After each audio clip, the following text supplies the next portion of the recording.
d'aérotique. C'est ici qu'on a tous nos cours d'aérotique avec les routeurs, les switches, le serveur. On est tous connectés puis on fait des simulations en classe ici.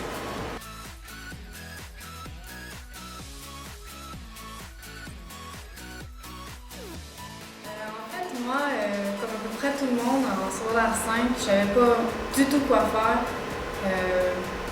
J'étais pas motivée du tout. Donc, quand je suis rentrée au cégep en première année, j'étais en accueil-intégration.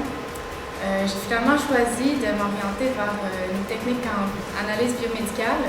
Par contre, quand on n'est pas motivé, on ne réussit pas vraiment à l'école. Donc, j'avais pas les meilleures notes possibles en chimie. Donc, quand j'ai rencontré le CAPI, il m'a demandé c'était quoi mon plan B. Parce qu'il n'y avait pas grand chance que je sois acceptée. J'ai parlé que j'aimerais ça aller en électricité, mais que pour moi, les conditions de travail étaient un peu trop difficiles, un peu trop rough. Mais je suis quelqu'un de vraiment manuel, donc il m'a amené ici dans les locaux d'électro. Il m'a laissé avec un professeur, ils m'ont parlé pendant 1 heure et demie de temps, m'a fait visiter les locaux, m'a montré des projets de 3e année, puis quand je suis sortie de là, j'étais en amour avec l'électronique. Je ne voulais plus du tout être acceptée en analyse biomédicale, je voulais m'en aller là-dedans, dans le même matin.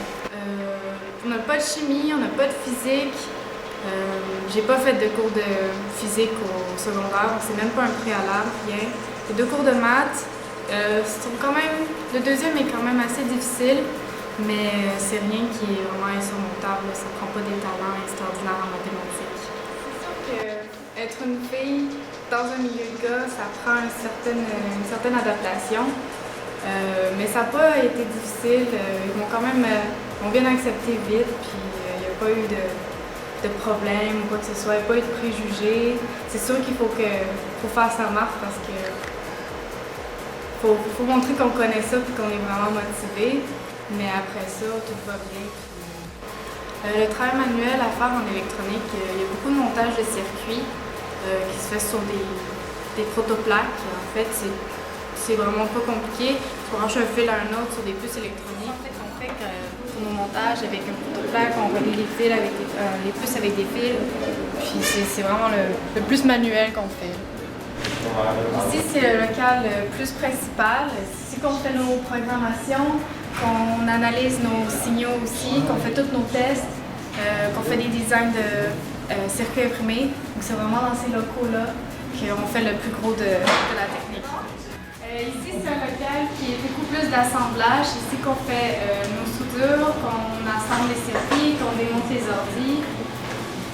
Ici, c'est le premier vraiment travail concret qu'on fait en électronique en 2e année. Les premiers cours de programmation, il faut programmer le train ici, qui fasse un certain parcours. Donc, ce qui est vraiment intéressant en électronique, c'est justement qu'on voit le concret qui allume selon les capteurs infrarouges. Depuis, je te dirais, 5-6 ans, on a toujours 1 ou 2 étudiantes qui s'inscrivent dans le programme. Puis on est un département où est-ce qu'on est un petit département où est-ce qu'on essaie de garder nos étudiants, puis encore plus nos filles, parce qu'on est fiers de pouvoir dire on a formé une couple, puis surtout s'ils deviennent un jour des spécialistes dans le domaine. En fait, mon conseil, ce serait pour toutes les filles qui sont intéressées de près ou de loin aux technologies, qui aimeraient ça en apprendre plus, je vous conseille de venir visiter la technique de l'électronique parce que c'est quelque chose qui est vraiment intéressant.